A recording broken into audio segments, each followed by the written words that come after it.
In 2014, a Planned Parenthood location in Michigan shut its doors for good. Now, the abortionists are livid to see who's moved into their old building.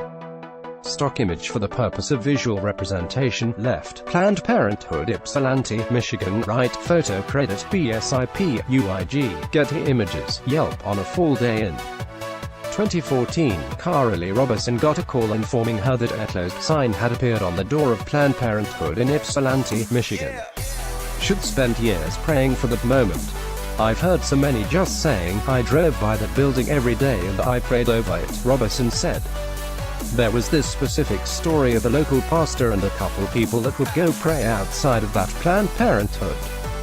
Multiple times they prayed for the sign in the door to not reflect the hours of that Planned Parenthood anymore, but to say that it was permanently closed. As the executive director of Family Life Services, a pro-life pregnancy center, it was suggested to Robison that she move into the building that Planned Parenthood was moving out of. However, at the time, FLS couldn't afford to take on such a costly move. We just weren't really in a place where we could start looking or afford that, said Robison. But it wasn't long before the situation changed. Word started to get out within the community about the work FLS was doing.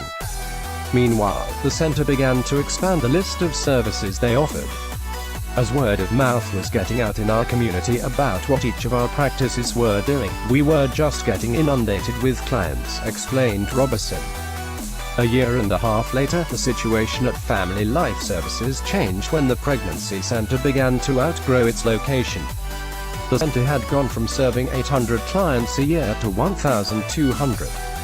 Because the center shared a building with a pediatric office, they were being flooded with referrals. Source: Christian Post. With the business expanding to such a great degree, FLS was left with a shortage of space, and in the winter of 2016, Robison began looking for a new location. In her search for a new space, Robison drove by the old Planned Parenthood building, hoping that it would soon be available. However, a sign on the door indicated that it was already under contract. I was so disappointed because I just really had in my heart and my mind that was somewhere that God would want us to be, she said. So, Robison and her team continued their search. Then, on one afternoon last spring, she got a text from a friend. He was like, "Hey, did you see the Planned Parenthood back on the market? I saw the listing. It's active again." So I called my realtor as fast as I could, Robison said. He got us in that week for a showing. It was really weird, obviously, to walk through a former Planned Parenthood building. In a miraculous twist of fate, the building turned out to be a perfect fit for FLS. Robison moved fast, immediately making an offer. It was accepted on Good Friday 2017. The old Planned Parenthood building has been a major upgrade for FLS, not just in space. The new location has 3 exam rooms and separate rooms for counseling sessions with clients. Additionally, a majority of the center's clients come from the same zip code as the new location. We're just really excited to really be in the neighborhood that most of our clients are living in now, said Robison. Before construction began on the building, a priest performed an exorcism on the site. For Robison, this was a major turning point for the facility. "This is when we dedicated the building to the Lord and really changed it," she said.